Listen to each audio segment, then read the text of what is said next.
Everyone, welcome to my channel revise. आज का हमारा टॉपिक है new Ramsar sites. Ramsar convention क्या होता है, ये किसी ने मुझसे पूछा तो मैं उसका जवाब दे रही हूँ। रामसर कन्वेंशन एक इंटरनेशनल ट्रीटी है जिसे 1971 में साइन किया गया था। कहाँ? ईरान के रामसर सिटी में। इसका उद्देश्य, इसका जो एम है, ऑब्जेक्टिव है, दुनिया भर में वेटलैंड्स का संरक्षण, उसका कंजर्वेशन और उसका सस्टेनेबल यूज सुनिश्चित करना है।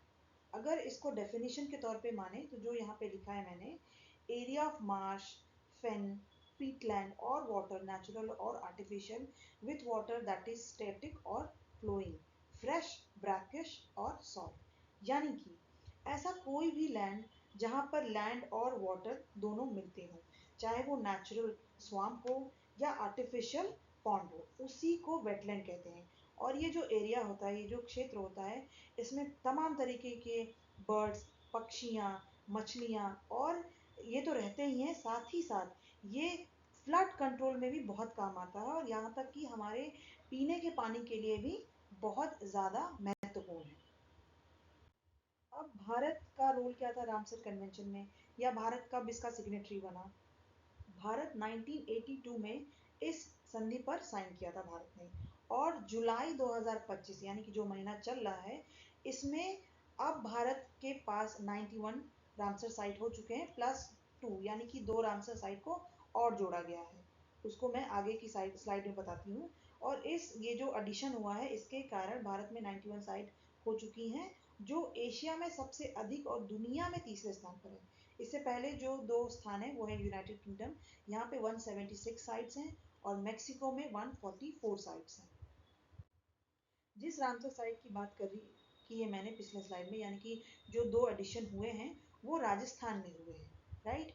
तो सबसे पहले नाम इसमें आता है खीचन वेटलैंड। ये कहाँ पे है? ये फलोदी में है।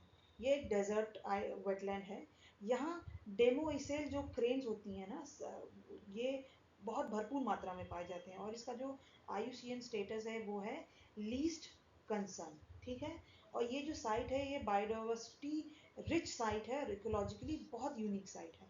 और जो दूसरा नंबर आता है वो है मेनार वेटलैंड का, ये उदयपुर में है।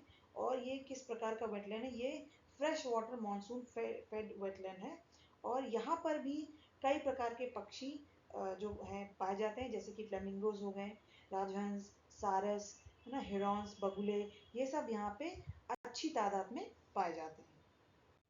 तो ये जो +2, ये जो 2 साइटों का एडिशन हुआ है, जोड़ा गया है, इसके कारण अब राजस्थान में 4 रामसर साइट हो गई है। यानी कि जो पहले थी वो है सांबर लेक, ये नागपुर और जयपुर में था, और केवलादेव नेशनल पार्क ये भरतपुर में था। और ये जो 2 एडिशन हुई है, खीचन और मेनार, तो ये 2 एडिशनल साइट हो गई है। अब राजस्थान में 4 साइट्स हो गई हैं। आप कमेंट में बताइए कि किस स्टेट में सबसे ज़्यादा रामसर साइट है। आई होप आपको ये वीडियो पसंद आया होगा, तो प्लीज़ इसे लाइक कीजिए, कमेंट कीजिए, शेयर कीजिए और सब्सक्राइब कीजिए। Thank you so much.